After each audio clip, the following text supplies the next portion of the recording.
Find your future by exploring your world. The Massachusetts School of Law challenges their students to explore the important issues of our time, learning from experts in fields like politics, sports, and business law. From first-hand accounts and dramatic reenactments, in-depth conversations with society's leaders, from historians to lawyers, from high-tech professionals to environmental experts. The Massachusetts School of Law at Andover presents mslaw.edu.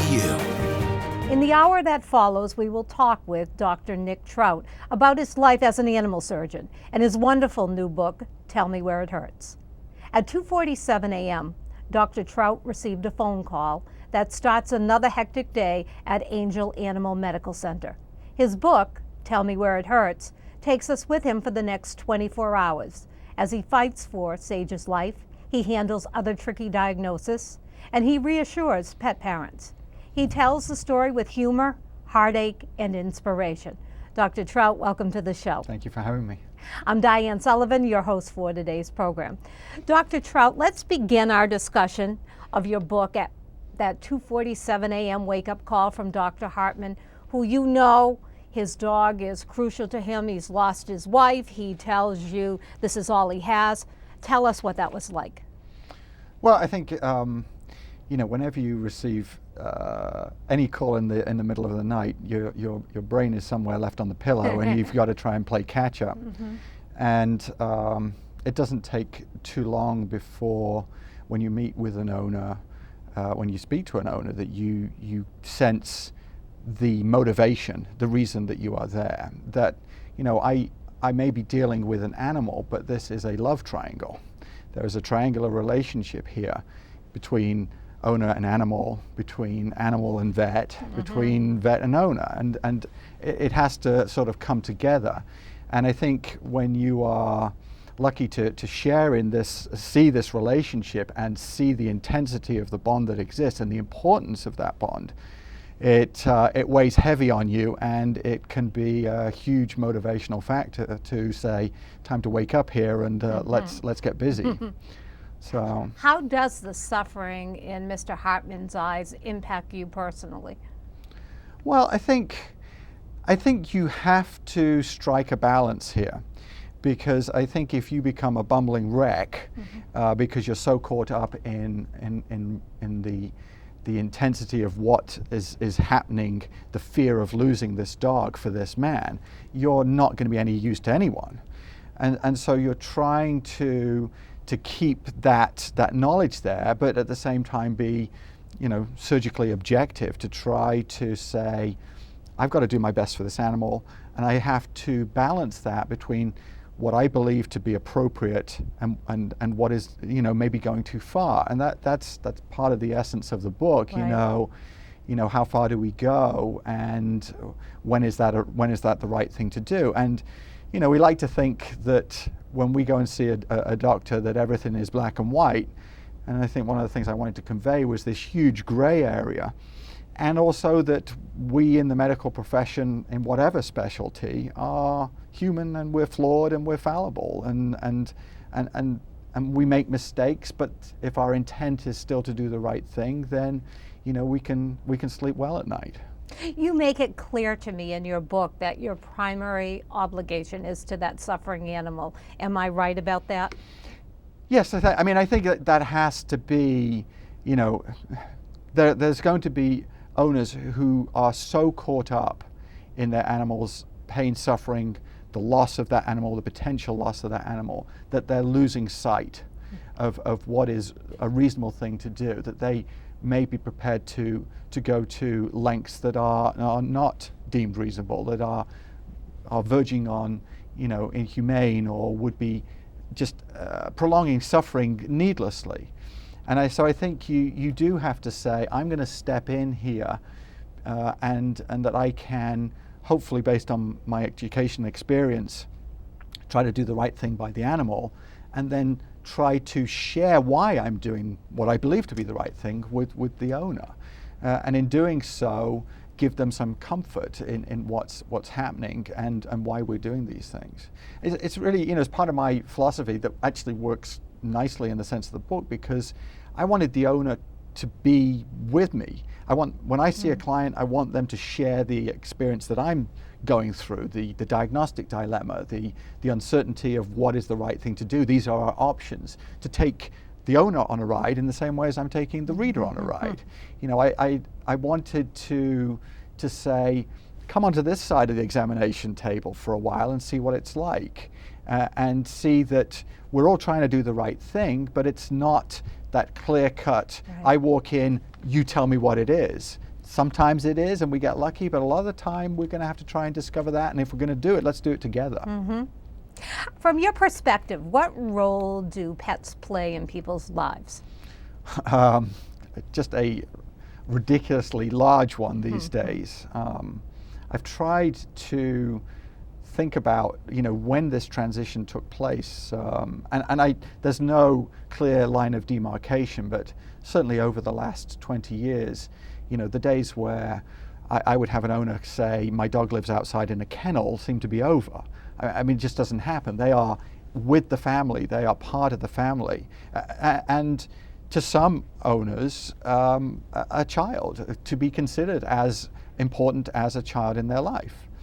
But why that has happened, I'm not sure. I think, you know, one of the things that struck me a couple of years ago was my eldest daughter was at college, just as a freshman starting up college.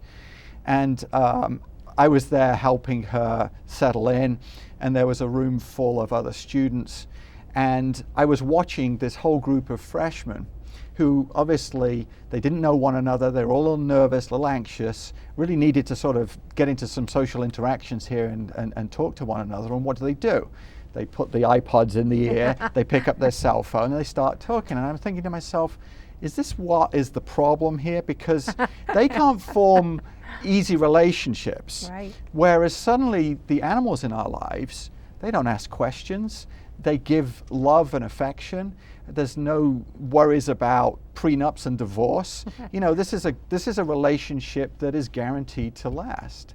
You know, and I write about, you know, this is love without the risk.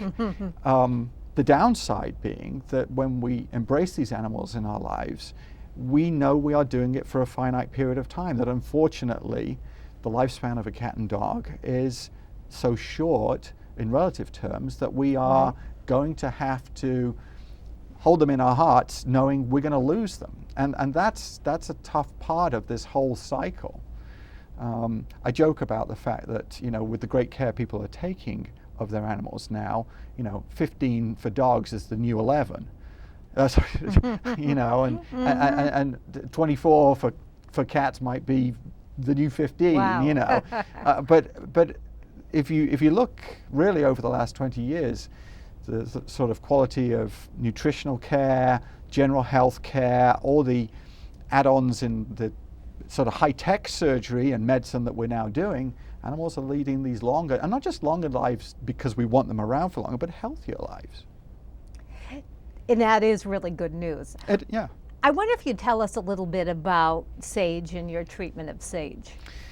Yeah, Sage's story is a dog who has one of those true surgical emergencies, this thing called gastric dilatation or volvulus or bloat. What it basically means is, for some reason, we really don't know exactly why, in deep-chested dogs like German Shepherds, Irish Setters, Standard Poodles, but even in small dogs from time to time, the stomach will inflate and flip, it'll twist. And in doing so, that twist prevents the contents of the stomach to get out. You can't throw up.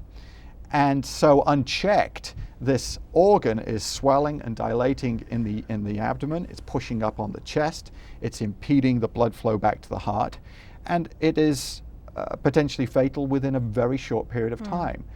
And it is just one of those few dilemmas that there's not much to think about.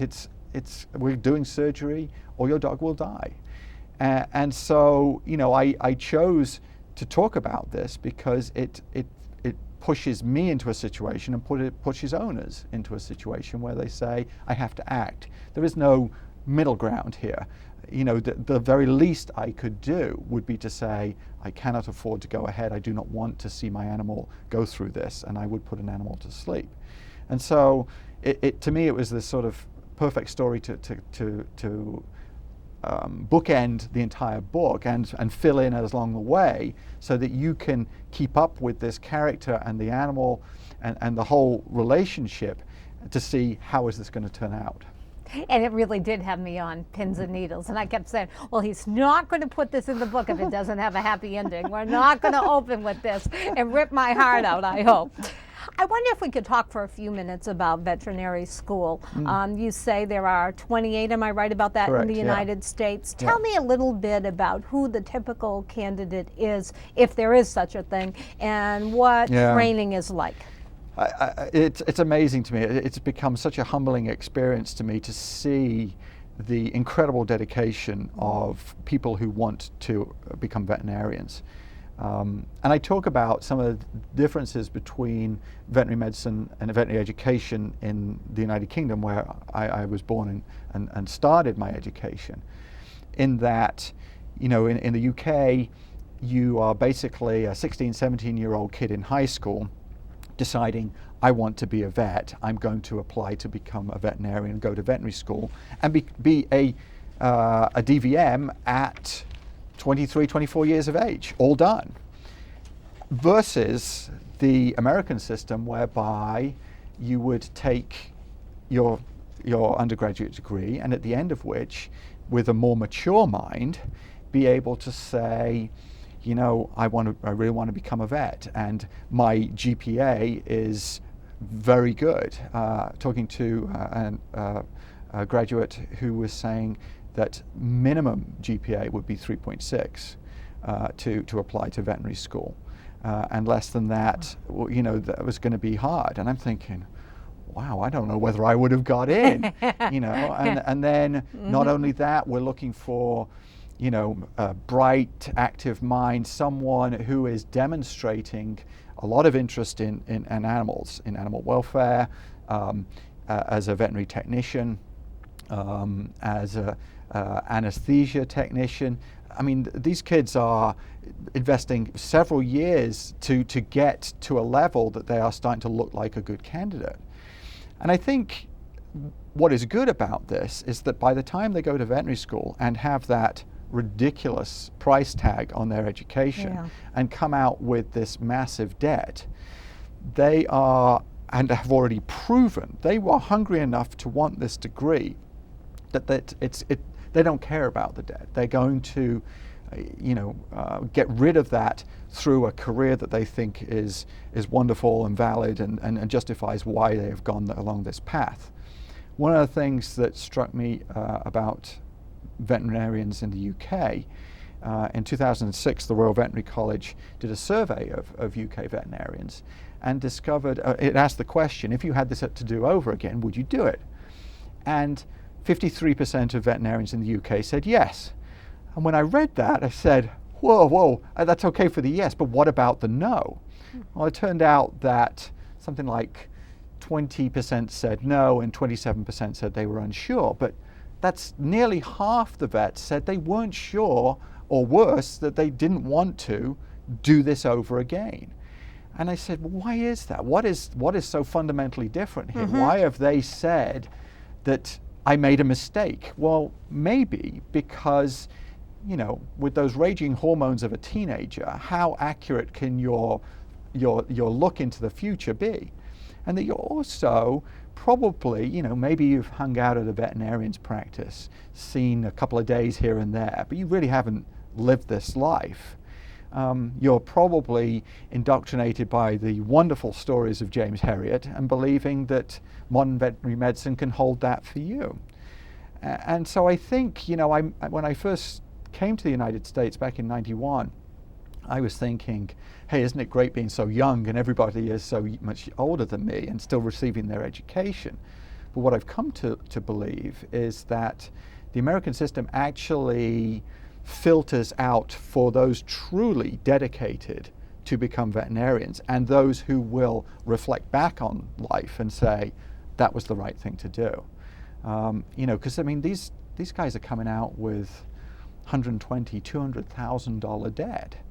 And you've got to feel pretty good about your career choice to take on that burden. That's right. And they truly do. And I think, you know, that's wonderful.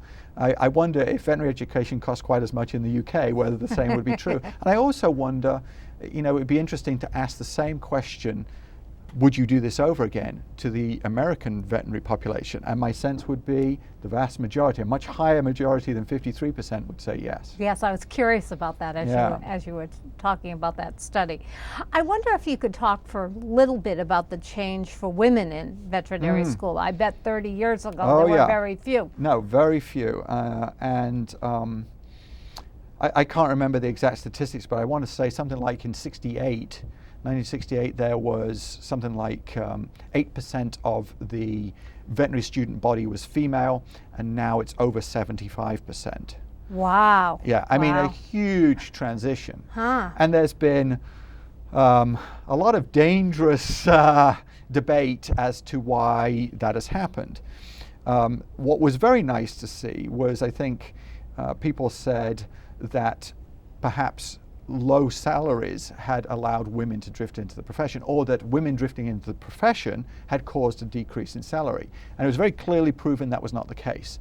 This gender switch occurred before there was any change in salary. Wow. So we can discard that notion. There's nothing to do with money. It's nothing that there's no way that women have caused this. The decline in salaries was occurring before that. That's always the argument, you know, the pink collarization of women coming into the profession. And I think it's important to hear that that's not really accurate. No, and it was, you know, I think it was nice that someone said, well, you know what, I'm going to prove this, and that is not the case. The other thing was, of course, the devaluing of female professions, you know, like nursing, like teaching, you know, that I don't think that's the case. I think probably the most important reason was we went from veterinarians being predominantly involved with large animals to being involved with small animals. And again, it's not due to a woman physically being able to or unable to work with some huge horse or some huge cow. It was that we saw that there was this niche for women developing, in which they were perhaps more compassionate, more able to interact and relate to clients of companion smaller animals. I mean, I talk about the fact that, you know, what is an extra 70 pounds in body weight when you're handling a 1,500-pound animal? It's not going to make any difference. You can do it just as well as if you're male or female, or just as poorly if you're male or female. And so, you know, that development of companion animal veterinary medicine is perhaps where they drifted into. And I think perhaps the other thing that it gave was more flexibility for working women to follow a career. That's right. And so, you know, these are, I think, many of the reasons why this has happened. No one knows for sure. The only downside to it is a concern that because women are drawn towards that kind of practice, the cats, the dogs, the exotic animals, that there's a fear about what's going to happen in the world of large animals, farm animals, production animals. And there are attempts to sort of try to encourage more men back into the profession. It's interesting that I've heard, and I've never had this verified, that, you know, that in certain veterinary schools in Europe, there is actually, if you are male, your chances of getting in are slightly more favorable because, and that's probably nothing official there, because they are looking to increase their numbers. Yeah. So it is something that, you know, we're going to see what happens over the next couple of decades. But right now, you know, there are certain universities who feel like it won't be long before we're virtually 100% female. And I've known of classes, I think Tufts one year had something like 93, 94%. Wow. Yeah, I mean, it's a great time to go into veterinary education if you're a single male. I guess it is. You know, we've seen in medicine, we've seen in law, classes are now probably a little bit over 50% women, but nowhere near those type of numbers. Yeah.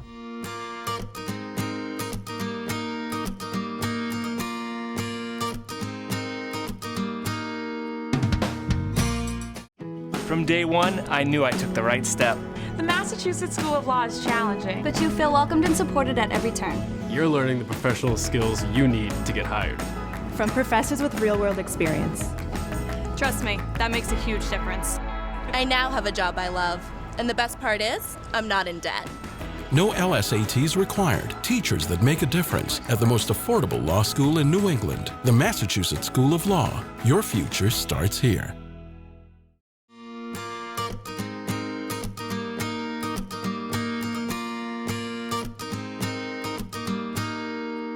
Some of the stories I enjoyed in your book were the new veterinarians practicing. I particularly liked Whiskey and the new vet named Elliot. I wonder if you'd talk a little bit about your relationship and your guidance with some of the young vets. Yeah, I think the first thing that strikes you about the new veterinarians who come along is this, you know, to be kind, you sort of have this sense of, my goodness, I have come a long way. and this empathy for what they are going through, this sort of rite of passage. And it's very appealing, you know, it lends itself to comedy and pathos and just this wonderful naivety combined with incredible desire to learn and to do good. You know, when you've really spent all this time wanting to become a vet and you finally put on that oversized white coat and wear that stethoscope scarf and step out into that room and the owner looks at you and thinks, I'm not letting this kid touch my dog. You know, they have these wonderful tricks of, you know, saying, oh, I just need to go and get a pair of scissors, while they're actually coming out and saying, hey, I've got this case, can I talk to you about it? You know, and it's very endearing, and you sort of, it feels like, hey, I remember those days, and let me help you out here. I think the young doctors on staff, they very much keep you on your toes. They're so inquisitive. They also will take the care level to another degree. They are absolutely petrified of things going wrong, and that translates into long hours, multiple phone calls to the owner to check in, and they get these, you know, for the first time after all this sort of dry education, they are the recipient of these awards of, what a compassionate person you are, what a great job you're doing, thank you for looking after my animal. You know, and that's got to feel good, having suddenly thought, you know, I'm doing something for real now, I'm actually making a difference. And you know, part of it is that you're making a difference in the animal's life, but you're also making a difference in the owner's life. And to some extent they never realized that there was that feedback as well. You don't treat people, but you really do, because you treat the animals that we love. You do, and I think the other thing is, you know, I go over to high schools and talk to the kids, and they, I don't want to deal with people, I want to just deal with animals, and that's just not how it works. You're blessed to be able to work with the animals, but you're working for people, and that, you know, communication is key here, that ability to tell people what's going on, and if that breaks down, you'll be in trouble. And sadly, you know, when I look back, if you look back and say, you know, where are the problem cases, they will be with the young, brand new doctors, because that element of learning about veterinary medicine is new to them. You know, they haven't had to develop good communication skills to be clear about what's going on. And they have a hard time because, you know, a lot of owners aren't really respecting exactly what they're saying. It hasn't had a basis on time and experience, and so those things have to come with time. And you know, you can talk to the senior staff, and the complaint letters will be coming in. Once they start, that first couple of months, you know you're going to get inundated with complaint letters. And you know, you can preempt that by saying, you know, if this is coming from a brand new intern, I'm going to get involved in this. I can't just take the case and rely on this person, because what has been said may be based on a textbook memory rather than a real world experience, because they just haven't got it yet. Right. And that will change. You know, and again, the other thing that's wonderful is our interns are with us for 13 months, and that naive individual at the beginning, and 13 months later, it's just a different bird. You know, they're so different. So they'll come a long way. And of course, your hospital provides such a wonderful resource to the community that I'm sure you're inundated with difficult cases there. Yeah, I mean, you know, by definition, we provide a sort of small first or relatively small first opinion service to the local community, but by far and away it's referral work, and by definition, right. referral means difficult. Right. And difficult cases, clients who want to take this to the next level, they've already, by showing up, they're saying we're serious about what gets done, and so their demands are different, and they should be. You know, they're looking for state of the art, and that's what we're trying to provide. And also one-stop shopping. You know, one of the nice things about what I do is that, you know, a client will say, oh yeah, can you fix this fracture or this back problem or whatever, and I've got this niggling skin problem with my dog, can you sort that out? You don't want me fixing your dog's skin problem, but hey, you know what? We've got a dermatologist, or we've got a dentist, or we've got a cancer specialist, or we've got a radiologist. So they get this big package, and I just get to send them in the appropriate direction, and everything gets done under one roof. So as a further follow-up to that, I wonder if you might distinguish a little bit being a veterinarian from being an animal surgeon.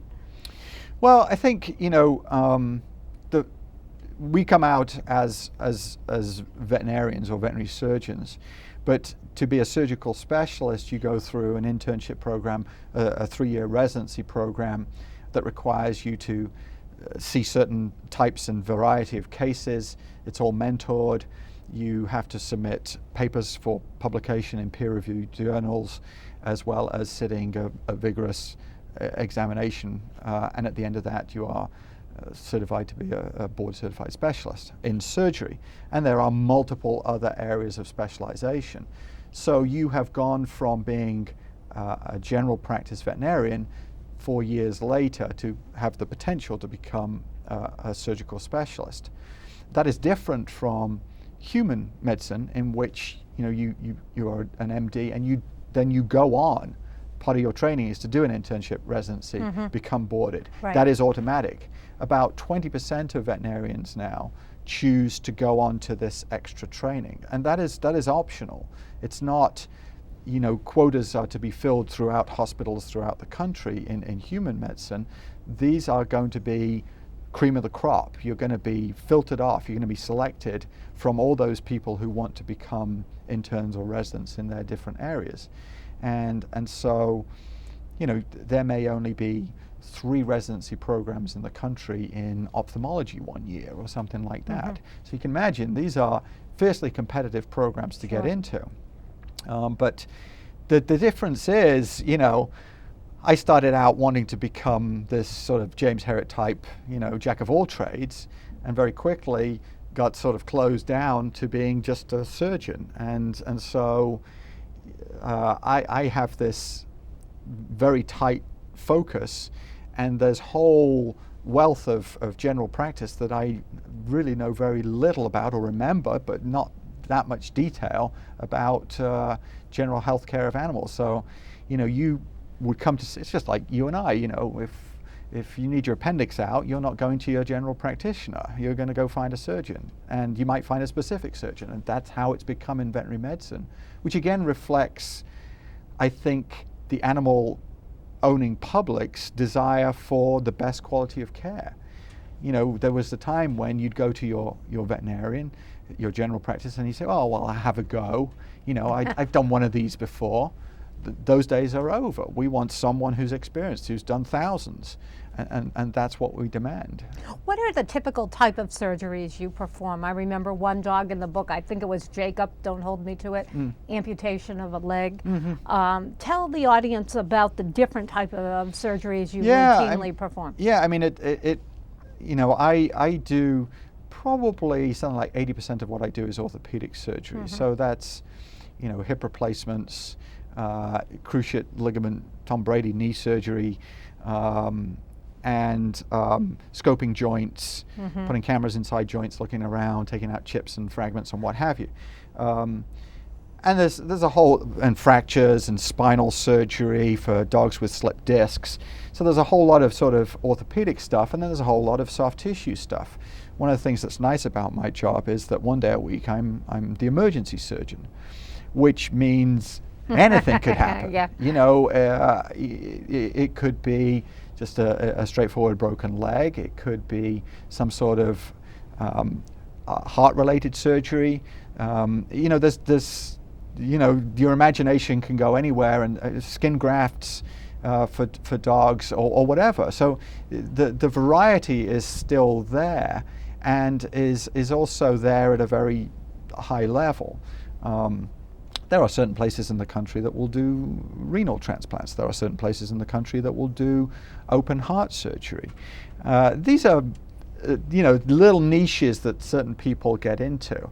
And the frequency of those cases is relatively low at this stage. One of the things that's coming along now is much more minimally invasive surgery, laparoscopic surgery, which we do at Angel as well. And you know, you're starting to think again, it's not driven by bikinis, it's driven by, this is what I would like, because less invasive means less discomfort and smaller incisions, and so things are changing. It's everything that we are looking for in ourselves is coming into veterinary medicine. How do you deal with the unrealistic owner who wants you to save the animal, and you know that it's either not in the animal's best interest, or the likelihood is very high that the animal will not make it through the surgery? Yeah, I think you have to. I mean, I guess I look at this in two ways. The first way is a sort of clinical objective way to try to present them with the odds, the data, the experience of what this animal may or may not have to go through, and whether you believe that is reasonable or not. And then you hope that they will come to you with that age-old question, what would you do if this were your animal? And if that's the case, and that's not always the case, but if it is, then I think you can draw upon your experiences, you know, and get subjective to say, this just isn't right. Because I think it comes down to the fact that we have a sense that dogs are stuck in the now, cats are stuck in the now. They don't have the ability to look at an amputation and chemotherapy is going to give me this much extra life. And so we have to say, as owners, responsible owners, I can justify doing this for some short-term discomfort, suffering, or whatever, because I've got a sufficient upside. My animal has got a great quality of life otherwise, that it is reasonable. And this is what gets difficult, because you know, what is reasonable for you may not be reasonable for me. And I think what we need to do is to be able to do a procedure knowing that if we only gained a small amount of time, how are we going to feel about this? You know, we're sort of battling with that fair weather friend denial, because we are wanting to say, are we doing this for the animal? Are we doing this for ourselves? And you know, there's so much I don't know about the owner that I'm speaking to. There's going to be all those personal experiences that they've had in their life. This may be their one true friend, like Mr. Hartman's example, that's left, the link animal to a lost husband or wife. They may have previous experiences with a disease that have been positive or negative, or friends who've had chemo and it was awful, or whatever. There's so much that's unsaid between us that it's not right for me to go into that. But I think if I can give them the veterinary version of what will happen to their animal, as well as potentially my own little take on it. And the danger of that is being wrong. And you know, one of the things I write about is where I've been fooled, because they're always out there. They're the animals that you say, why am I doing this? And yet they keep going and have a fabulous life, and they slap you upside the head and say, hey, remember this one, buddy, because in the future, don't be so cold to write and quick to write this off. Well, you talk about in your book the age factor, and you bring up this 15-year-old poodle named Noodle, who, 15 years old, but Absolutely. And you're saying to yourself, this dog had essentially a terminal cancer as well, and yet lived for years and had a fabulous quality of life, and an owner who's going, that was the best thing I did. It was a tough decision, but I believed it to be the right thing. And I think those cases will always be out there. And then there's going to be the cases that you get into, perhaps even casually get into, believing this will go great, and it doesn't go great. I talk about a couple and a dog who had multiple surgeries over and over again, and spending a fortune. And it's sort of, you get so sucked into it, how do you get out of it? That's right. When do you know to pull the plug and say, this isn't going to work? That's right. And those are the worst cases, because you've already invested so much emotional and financial effort that you're saying, do I stop now? Is this the right thing to stop? And just cut my losses. And so, this is part of what it's about. It's all those difficult decisions in between. I think, we've, with these animals in our lives for so long now, because we're doing such a better job, we are going to face those tough questions of how far do I go and how much is my pet worth? And they are unfortunately going to become more and more important as the years go by, as the decades go by, and more of an important part in what veterinary medicine in the future will be. So what do you do with the person whose dog is everything to them? The dog may or may not be old, and the person comes into you sobbing. You know that you can fix it, or you believe that you can, but they lack the resources. That's got to be such a hard position. Yeah, that's brutal. And I think that's going to become a more disturbing part of the future of veterinary medicine, because there used to be this easy time whereby, 30, 40 years ago, you take your animal with horrible arthritis, painful arthritis, miserable quality of life to a veterinarian. And he says to you, there's just nothing we can do. I'm going to put your dog to sleep. And you had the comfort as the owner of saying, I did the right thing. I consulted my vet. He told me what to do, because he's got nothing else to give me. And so you, as the owner, have given the vet the responsibility. These days, that's over, because I can say to you, we've got this medication, we've got these surgical options, and I've thrown the ball back in your court, and suddenly you face taking this on yourself, and to say, I've got to put a price on my dog. You're telling me $5,000 to replace a hip. A surgery that works great would really make a huge difference in your quality of life, but it's $5,000. Can I do that? Is my dog worth this much to me? And my alternatives, the cost of medical management over time could be very similar. And so I think, one of the things that we're going to have to learn as a profession is to help owners with these tough choices. And, I seriously worry about, is veterinary medicine going to become first class and coach? Yeah. Because, as a professional caring for animals, we want everyone to get those same opportunities. And, this brings up, of course, the issue of things like health insurance. Pet insurance. That's right. I have it. Right. And, and is that going to be the answer? It's expensive. It's expensive, and it doesn't cover the entire cost, but it could make enough difference to justify some of the more expensive things. And my experience with people who've had pet insurance is generally they're quite satisfied that it's made enough of a difference. But not everyone's going to be able to afford pet insurance. And so these difficult issues just keep on coming up, and they're only going to get worse, because we're going to keep on saying, hey, now we can do this for your dog. And yet here's the price tag for it. And so, it's just going to be the next level. Can I afford this? And, I see a skewed population of the public. By definition, I see people who are coming to me armed to pay for what they want and believing their animal deserves it. But you're absolutely right. for the general practitioner, there are going to be a number of times where people say, I just cannot afford this. And I don't think you should feel, you're going to grieve and you're going to be sad about that, but there comes this point where you have to say, I got to pay the mortgage. I've got to put food on the table. Can I do all these things? And maybe what it's going to make us do is just reconsider, this is the new cost of an animal in our lives.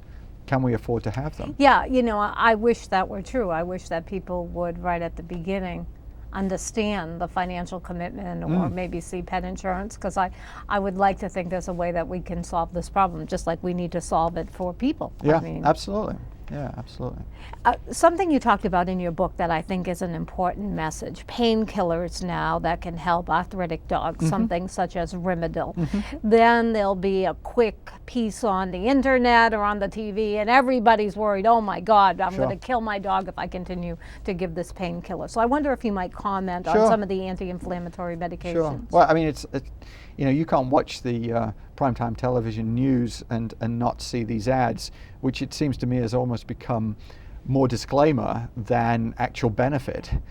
I actually enjoy the fact that there's a new antiemetic to stop travel sickness in dogs. You can give it to prevent travel sickness in dogs, and its biggest side effect, well, one of its side effects is vomiting, which I thought was kind of funny. But with regard to the anti-inflammatories,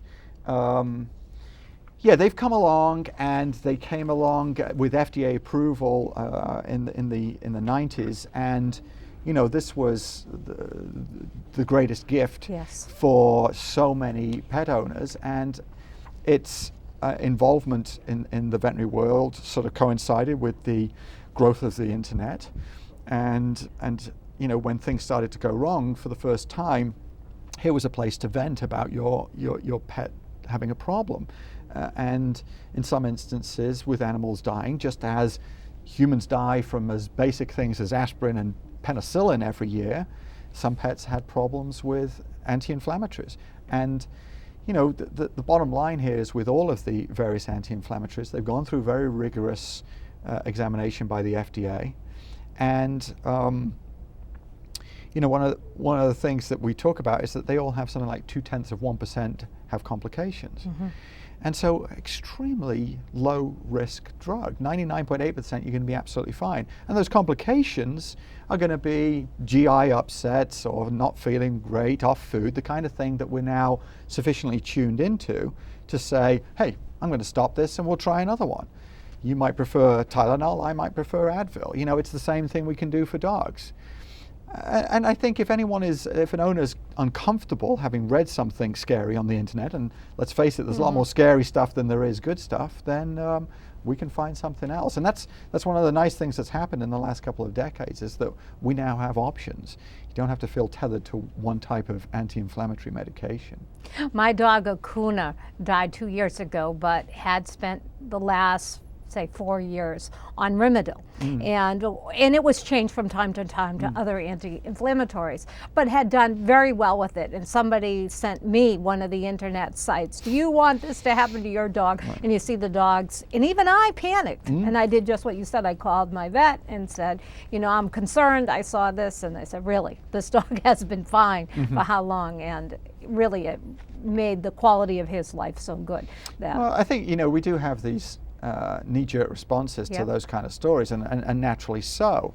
There's this great fear that it's easier to be taking something yourself than it is to be giving it to your pet, because you feel the responsibility of doing that. But I think you need to, when you do surf the internet looking for information, you've got to be careful about your sources. There's going to be personal stories and sad, tragic stories, and that's fine, and it's good to hear that. But there can come this point at which you can't do anything, and so try to find credible sources. I think there was someone actually did a sort of scientific review of databases from Yahoo and Google and what have you, looking at arthritis in dogs, and something like 77% of it was sort of dubious or at best sort of ill-intentioned or whatever. It wasn't great material, and so you just have to be careful where you get your sources from. A good lesson to us all. I wonder if you would tell us about your own dog Patch and your guidance from Patch when you helped Mr. Hartman. Yeah, Patch was the first family dog, my dog growing up, a German Shepherd, and like so many German Shepherds, sadly, as the dog aged, 12, 13 years of age, became very weak on the back legs. This thing, what's called degenerative myelopathy, basically a neurological disease to the back legs. A sort of tragic thing to see in that the head, the front legs, absolutely fine, sharp as a tack, back end, weak, looks drunk, paralyzed, unable to go to the bathroom properly. And, you know, my father and I sort of conspired to keep this dog alive. And if the dog had accidents in the house, I'd get them during school hours, you know, at lunchtime, and he'd sneak them at night. So we'd try and keep this quiet from my mother and my sister. And, you know, what I learned here was how far do you go? And, you know, that one of the things I write about is the fact that, you know, my father called me up at school to tell him he just couldn't take it anymore, broke down in tears. He had to put the dog to sleep, and I left school and we buried the dog together. And like all teenage boys, sort of bit my lip and didn't cry but felt the pain. And, you know, I look back on this that experience as a kid and see that we did the wrong thing. We kept this dog going for us. We didn't let this dog die with dignity. And to some extent, it has cemented my views on euthanasia, the ability at the right time to step in to alleviate pain without causing pain. You know, we think about how do we want to live our life? How do we want to go? We want to have a fruitful life, and ideally, just go to sleep and we're done. And that's what we can offer with euthanasia. And it's a big responsibility, but what I was left with was the pain and guilt of the recollections of this dog and how it suffered, and no quality of life there, keeping a dog alive for our sake. And so having been through that, you know, sometimes when people ask me, what would you do? I can pull that out of my memory and say, you know what, you don't want to be left with that recollection. Let's keep all the good stuff, and, you know, be looking for what lets me know this dog is still my dog, doing those things that tells me all is well with the world. And if those things are still there, then great. But as they start to slip away, let's get in there before, you know, it goes too far. We've all had family members or friends who have withered away and suffered at the end.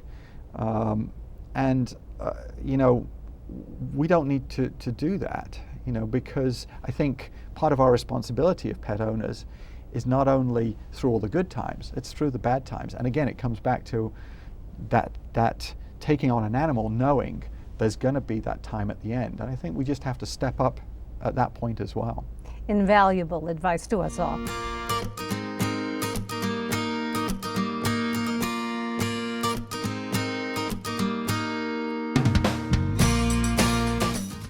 Taking the first step towards your legal career can be an overwhelming task at many other law schools. Lucky for you, the Massachusetts School of Law is not one of those schools. Applying is easy. No LSATs required. Scheduling is flexible with daytime and evening classes, and learning is remarkably rewarding since all of our professors have real-world experience. All of this and much more at the most affordable law school in New England. The Massachusetts School of Law. Your future starts here.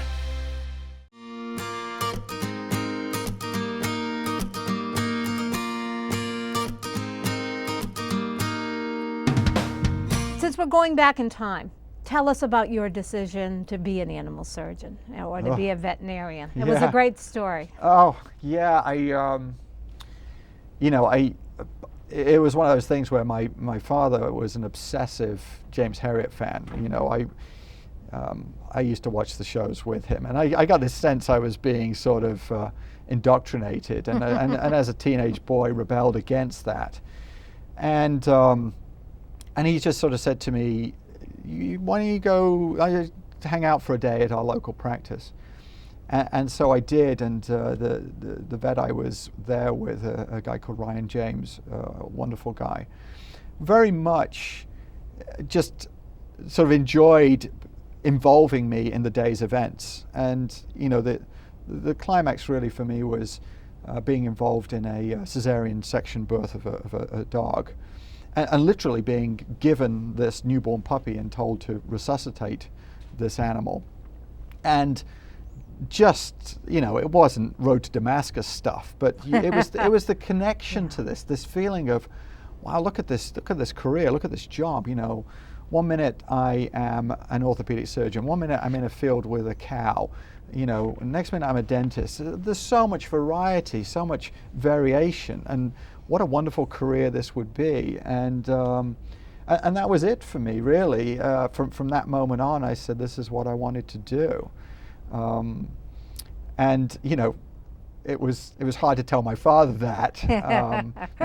My parents live in the Yorkshire Dales.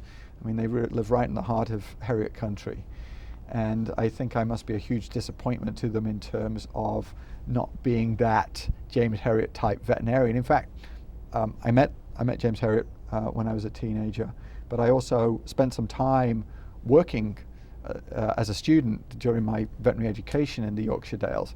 I was trying to give it a chance, but it just wasn't working for me. How did you end up here? I ended up here because I decided that I wanted to do surgery. At the time, the European College of Veterinary Surgeons did not exist. It was not sort of so organized. American training programs were very respected and established. And I was just lucky enough to get accepted at Tufts to do that program, which is shared with Angel as well. So I was very fortunate, particularly for an American program to take someone from overseas, and so I was thrilled to do that. Well, we're very lucky to have you here. Thank you. I have a lab that I rescued from the streets. And I've been excusing his behavior for 10 years. He lives for food, he inhales it. And then I read your book and you said, there's a problem, a big problem, like there is with people, obesity. Sure. Especially in dogs, and labs just love to eat. Yeah, so I wonder if you would talk a little bit about the problem with respect to obesity, and maybe even tell us about Wally. Yeah, one of my problems is, I have a Labrador, so that's good for me as a vet because I can empathize with this oral fixation. I mean, these guys are just so food driven, and I think it's this fatal combination of the doe eyes and the stares and the you don't need all that food now, do you? And so, when we feed our dog, they wag their tails, they're grateful, it's this positive experience. Although, you've obviously experienced this, you give your dog something to eat and they look at you and go, what was that? It's so fast. But the other thing that happens is that our lifestyles are such that we get lazy. They need exercise, they need to burn those calories. And if they are sitting with us on the couch watching TV, then whose fault is it that they're not exercising? And obesity has become a huge problem. It's 25 to 40% of cats and dogs are overweight or obese.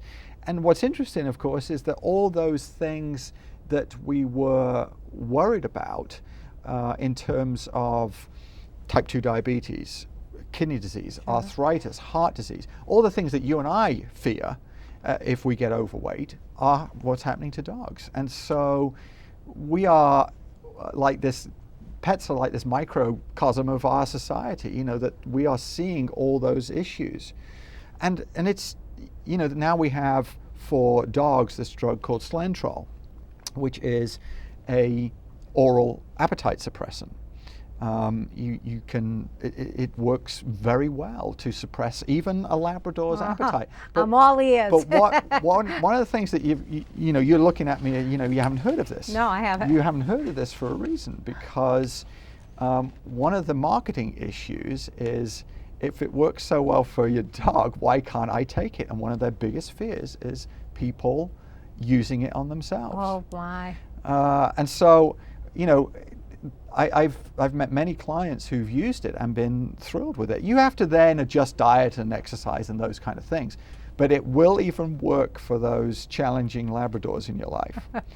And the case of Wally was just the one about the veterinarian and his unusual technique there, which was he wanted to restrain his wayward dog. And his dog was a Jack Russell, which is, I have a Jack Russell as well. My Jack Russell didn't have that bad a problem of wanting to run off into the local neighborhood. But what he discovered was that obviously if you can get them to eat a little bit more and get a little heavier, you can ultimately slow them down. As it turned out, the dog started to decide to return home and not be such a wanderer, and he was the one left with the obesity problem. Right. But, interesting story. My dog, I used to give him a biscuit every time. I have a fenced-in yard, and when he'd come in, I give him a biscuit. Well, he got so smart to figure, let's go in and out of the house. Absolutely. And my vet said, he's got to lose some weight. And I explained this problem. She says to me, well, give him a hug every time he comes in. Oh, yeah, sure. I like that. Yeah. I like that technique. Do pet owners have too high an expectation about what you're ultimately going to be able to do to cure their pet? That's a good question. I mean, I think the first thing that sometimes they can be frustrated by is our inability to diagnose the problem. I'll see owners come in from time to time who will just say something. I expect you to see what they're seeing and say, okay, tell me what it is. What's the problem here? And it comes down to that distinction between signs and symptoms that, you and I go to our MD and we can express ourselves by saying, I get this pain right here on my knee at the end of my ski run, particularly if I do a mogul field. And you can, articulate exactly what is going on. Whereas I'm seeing a dog that might have some lameness at the end of exercise. Some exercises it may not happen, others it will. And so very confusing picture as to exactly what the problem is. And I think, this is where we spend more time with the animals perhaps than an MD can with a person or a child, in that we need to really get very hands-on. We need to interrogate to find out what's the story here. But on the flip side, our diagnostics may be less accurate because we don't know exactly where to go. So many of the animals in our lives love going to the vets. They smile, they want belly rubs, they're very happy to be examined, and they don't show that much discomfort. And so do I take an x-ray of a knee? Do I take an x-ray of an ankle? And suddenly costs are starting to increase. And if I take that x-ray, is my dog going to just stand there for it or lay there for it? Probably not. We might need to add a sedative or a tranquilizer. Costs have gone up again. And so it's becoming increasingly, it's obvious there that it's becoming more complex for us to maybe find something because we don't get told where it hurts. Right. And I think, it amazes me. You can watch an episode of House, and I don't think how much they're spending in diagnostics, and yet they can communicate typically with their patient, whereas I liken what veterinarians do to more of a sort of Sherlock Holmes approach. We've got to be methodical, we've got to be deductive, and the way I like to do it is to get the owner on the trail with me so that they understand why we're doing this test, what's the yield, what's the upside, what's the cost, and that's why we should start here, then we should go there. And so from time to time, owners will say, well, why can't you just tell me what it is? And I can't do that. But for the most part, when you put it in that context, they sort of go, hey, this isn't an easy job. I can see, why you're going to have to do what you do. And for what I do, because it's referral work, they've already found frustration or just not getting to the answer yet. So they're already got a different mindset. Well, we're out of time, and I'm sorry about that, because I think I could talk with you for hours. I want you to know that the next time the phone rings, how much we appreciate all you do and all you give up to do the work that you do, and we're all grateful to you for spending this time with us. Thank you, Doctor. Thank you so much.